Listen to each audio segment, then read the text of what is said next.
مغرب پڑھتے ہیں اور آخری رکعت میں سورۃ الفاتحہ پڑھتے ہیں، 7 سورت نہیں ملاتے، وطر میں سورۃ فاتحہ بھی پڑھتے ہیں، 7 سورت بھی ملاتے ہیں، مشابہت ختم۔ مغرب کی نماز کی تیسری رکعت میں دعائے قنوت نہیں پڑھتے، وطر میں پڑھتے ہیں، مشابہت ختم۔ میں نے کہا ہوں مشابہت ختم ہوگی، تم نے ایک بتائی مشابہت، ہم نے 4 بتا دی۔ تو اگر اللہ کے نبی کی بات ماننا ہے، تمہاری بات ماننے سے ایک مرتبہ مشابہت ختم ہوتی ہے اور ہماری بات ماننے سے 4 مرتبہ مشابہت ختم ہوتی ہے۔ میں نے کہا لو مشابہت بھی ختم ہوگی، حضرت صاحب اور بتاؤ۔ میں نے کہا جی میں تو آیا تھا کھانے کے لیے، آپ نے خامہ بات چھیڑ دی۔ اچھا میں نے کہا میں آپ سے پوچھتا ہوں یہ بخاری شریف کے مصنف کون ہیں؟ کہا جی محمد بن اسماعیل۔ میں نے کہا عربی کے اجمی امام محمد بن اسماعیل، میں نے کہا مکہ کے تھے، مدینہ کے تھے، کہاں کے تھے یہ؟ کہا جی بخارا کے۔ میں نے کہا بخارا تو عجم میں۔ میں نے کہا امام مسلم کہاں کے تھے؟ عرب کے؟ کہا جی نہیں۔ میں نے کہا امام ترمذی؟ کہا جی عجم کے۔ میں نے کہا ابن ماجہ؟ عجم کے۔ میں نے کہا امام نسائی؟ کہا جی عجم کے۔ میں نے کہا امام ابو داؤد؟ کہتا جی عجم کے۔ میں نے کہا ہم عجمی حدیث کی کتابیں نہ لکھتے، تمہیں تو حدیث بھی نہ ملتی۔ میں نے کہا آپ کے پاس ہے کیا یہ تو بتاؤ نا۔ اب وہ جو پٹھان جیسے نے بلایا تھا وہ خوش ہو رہے تھے، ان کو تو مزہ آنا ہی تھا نا، مزہ آ گیا ان کو۔ اللہ ہمیں بات سمجھنے کی توفیق عطا فرمائے۔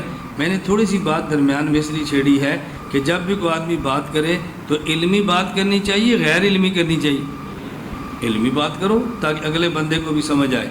میں خیر عرض کرتا خاتم النبیین، ہم اس کا جو معنی کرتے ہیں اس پر مرزائیوں نے جتنے شبہات بیان کیے ہیں، ہمارے اکابر نے بحمد اللہ تمام شبہات کے جواب عطا فرما دیے ہیں۔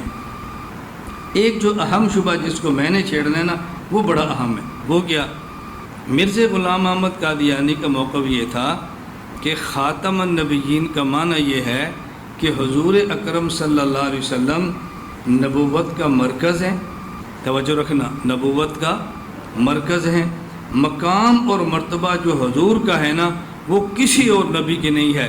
یہ ایسے ہی ہے جیسے کہتے ہیں فلاں بندہ خاتم المحدثین ہے، فلاں بندہ خاتم المفسرین ہے، فلاں بندہ خاتم المقررین ہے۔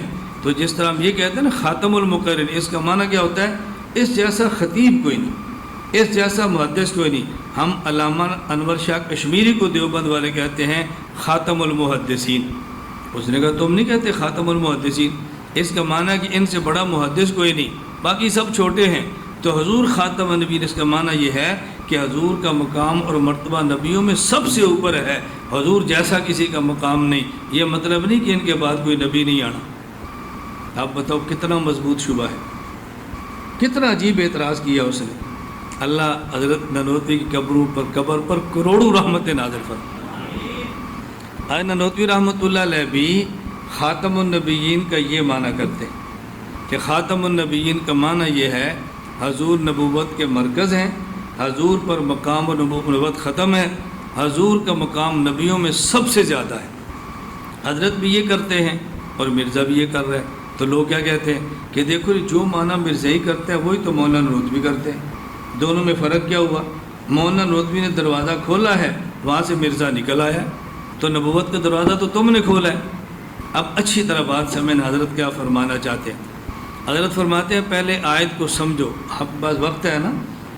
بولو، چلو یوں کرتے ہیں جس نے اٹھنا ہے وہ اٹھتا رہے، اللہ اللہ خیر صلی اللہ، میں نے نہیں اٹھنا، گل موقع جس نے اٹھنا ہے وہ اٹھ جائے، میں بیٹھا رہوں گا جب تک آیت پوری نہیں ہوتی۔ حدیث کو اگلی دفعہ لے آئیں گے، اور جب میں حدیث پہ گفتگو کروں گا نا آپ کا جی چاہے گا ہم سنیں گے۔ آپ مسلم شریف صحیح مسلم کے استاد سے پڑھیں یہی حدیث، پھر آپ اس حدیث کے جو میں شرح کروں گا نا ذرا اس کو سننا، تو آپ کو دیکھنا پہ لطف کتنا آتا ہے۔ اچھی طرح آپ سمجھیں۔ نانوتوی فرماتے ہیں ہم آیت کا معنی یہ کرتے ہیں کہ رسول اللہ صلی اللہ علیہ وسلم بالغ مردوں میں سے کسی کے باپ نہیں، لیکن اللہ کے رسول ہیں اور آخری رسول ہیں۔ ہم معنی کرتے ہیں خاتم النبیین کا کہ آخری رسول ہیں، اور فرماتے ہیں یہ معنی عوام کرے تو کرے، یہ معنی علماء کرے تو زیب نہیں دیتا۔ کیوں؟ فرمایا اس پہ 2 اشکال ہیں۔ پہلا اشکال یہ ہے کہ یہ جو لاکنہ ہے اس کا معنی کیا ہے؟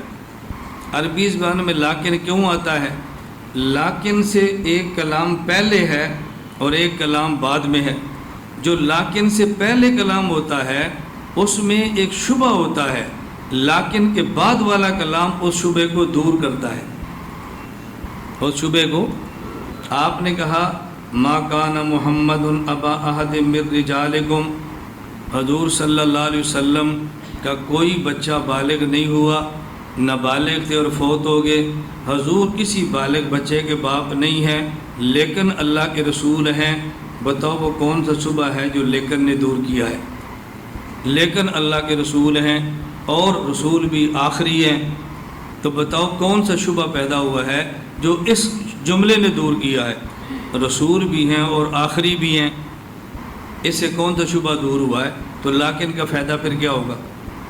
نمبر 2، فرمایا کہ یہ آیت اللہ پاک نے نازل فرمائی ہے اپنے نبی کی مدح بیان کرنے کے لیے، اور مدح میں کیا فرمایا؟